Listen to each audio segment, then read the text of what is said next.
What is going on, Notre Dame fans? I'm Tyler Horka with blueandgold.com, Blue and Gold Illustrated, here in El Paso, Texas at the Sun Bowl, where this year, unlike in 2010 when Notre Dame was last here, the day and the game adhered to the namesake of it, and it was a beautiful, beautiful, beautiful sunny day in El Paso for Notre Dame's 40-8, yes, 40-8 victory over the Oregon State Beavers. So let's dive right into it.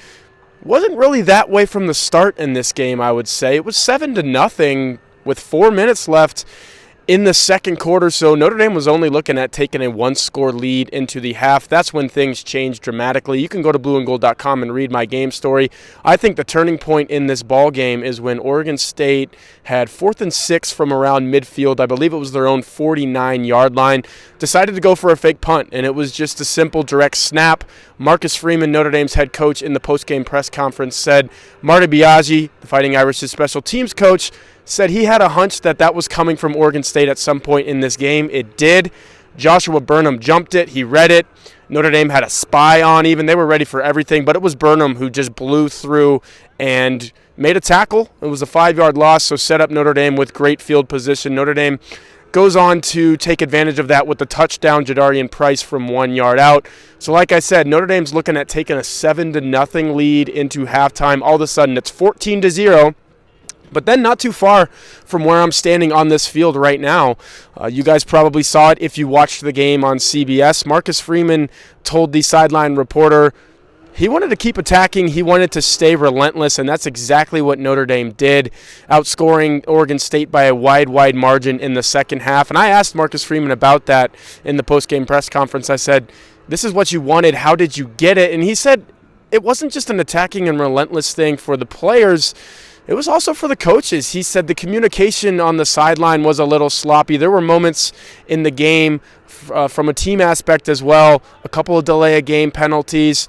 Steve Angeli, who we'll get to in a moment, missed a couple of throws, and it just wasn't a very well-oiled operation for Notre Dame. You come to expect that in bowl season, though. This is a Notre Dame team that hadn't played in over a month, dating back to November 25th against Stanford out there in California. And this is also a Notre Dame team that looks completely different from the team that took the field that day as well. I mentioned Angeli. He got his first career start today. Sam Hartman was a 12-game starter for this Notre Dame team throughout the regular season, but Angeli gets the nod, and he was kind of the focal point of this thing looking completely different today than it did all season. You didn't have Audric Estime, you didn't have Joe Alt, Blake Fisher, Cam Hart on the defensive side of the ball, Maris Liufau on the defensive side of the ball, but you take all of that into consideration, and Notre Dame still comes out here and wins by 32 points. Again, close game in that first half. Marcus Freeman put it upon his guys to come out in the second half and really just play, no matter who's in the game. Just play hard, play tough, play physical. That's what Notre Dame did, and kind of really broke the will of Oregon State. Honestly, when it got to a 24-0 ball game for the Fighting Irish, everyone in this stadium, sellout capacity crowd, over 45,000 people in this stadium, kind of knew this was Notre Dame's game, and they weren't going to be denied today. And Steve Angeli had a big part of that.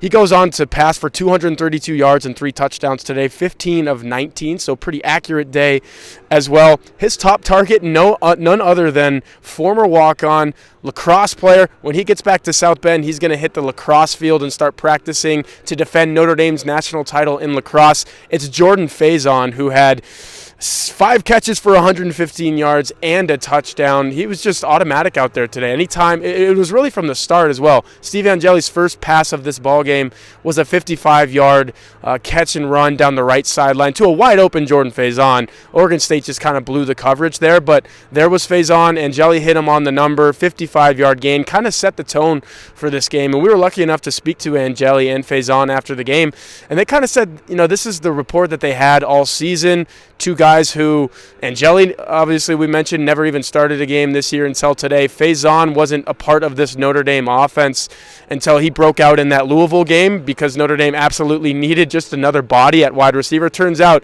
he's a pretty good one, and I think he's going to have a really good career for Notre Dame at the wide receiver position. We really saw the return of Jaden Thomas today with 4 catches for 59 yards and a touchdown. He scored the very first touchdown of this ball game, and he kind of set the tone for Notre Dame from a passing game standpoint. I mentioned that Faison had that first catch 55 yards down the sideline, but when Angeli needed to move the ball on third down, he was really looking for Jaden Thomas. Jaden Thomas was finding some soft spots in the zone. He was making some physical catches. So, again, he battled a hamstring injury for most of the season, but he really looked good today. And that's the kind of guy, if he did stay healthy all year, that I think Notre Dame thought it was going to have in Jaden Thomas. So that was really the passing game there. Angeli looking sharp. Faison having his breakout game, even though we've seen him score a few touchdowns in the regular season as well. And then Thomas. Jaden Greathouse only had 2 catches for 13 yards. Eli Raridan, 2 catches for 12 yards. Matt Salerno in his final game as a collegiate player, 1 catch for 20 yards. And then Jeremiah Love, I should add, caught that 3rd touchdown pass from Angeli. That was set up by a Jadarian Price 54-yard scamper down the middle of the field. I thought Price looked pretty excellent today, shedding tackles. I tweeted out, he is a fun guy to watch because when he makes one man miss, odds are he makes a second man miss as well. You get him into open space, really good looking football player. So that was the day for Notre Dame on offense. On defense, it was just a stellar performance. I mentioned Cam Hart opting out, Maris Leofau opting out, but for the most part, you had a lot of the key pieces from Notre Dame's really, really good regular season on the defensive side of the ball. They were here today, and that's Benjamin Morrison. The defensive line was fully intact. Jordan Botelho actually ends up getting the defensive MVP of this game, and he had a sack. Javonte Jean-Baptiste had a sack. Howard Cross had a sack. So Notre Dame was really getting after Ben Gulbranson making his first start for Oregon State this season. He was an 8-game starter last year, but Oregon State had a couple opt-outs, transfers at the quarterback position. So he's the 3rd stringer this year, and Notre Dame made him look like one, just constantly pressuring him, getting after him. I thought Notre Dame's defensive line played one heck of a ball game today, and that kind of trickled down to the other levels of the defense. You had J.D. Bertrand, who did not opt out of this game, even though it will be his last game in a Notre Dame uniform. Last game as the Notre Dame captain. He played excellent in the middle of the field, just making a whole bunch of tackles and not letting Oregon State kind of get those yards up the middle and get to the sideline as well. I thought Bertrand was really covering sideline to sideline pretty well. Jack Kaiser, same thing. He kind of took on Maris Leofau's role in this game without Leofau playing. It was really Bertrand and Leofau all season long taking up the bulk of those linebacker snaps. We're going to see Kaiser step into one of those roles this upcoming season, and he kind of started in earnest in this Sun Bowl. I thought Bertrand and Kaiser were excellent at the linebacking positions, and then in the secondary as well. I thought you got some really good snaps out of Morrison, who I mentioned. Christian Gray, the freshman cornerback, he's going to be a really good one for Notre Dame. He really shadowed some guys down the field today. So Gulbranson didn't have much time to throw the ball as it was, but when he was looking deep, Morrison was locking guys up. Gray was locking guys up. Jaden Mickey, just hours after we all found out that he lost his mother to colon cancer. Thoughts and prayers, obviously, with the Mickey family. He didn't have to play in this ball game today, but he was one of the first ones out here for warm-up. Suited up, played really well on defense, obviously, for a Notre Dame team that only gave up 8 points. And then he was a staple, as usual, on special teams as well. So just a very sincere and heartfelt shout out to Jaden Mickey for coming out here under the toughest of circumstances, personal circumstances, and playing a really big ball game and being a part of this Notre Dame victory here today. So offensively, defensively, Notre Dame just played lights out, and that's why the score was what it was, a 40-8 ball game. So that'll do it for me here at the Sun Bowl. And again, it was a fantastic day for Notre Dame.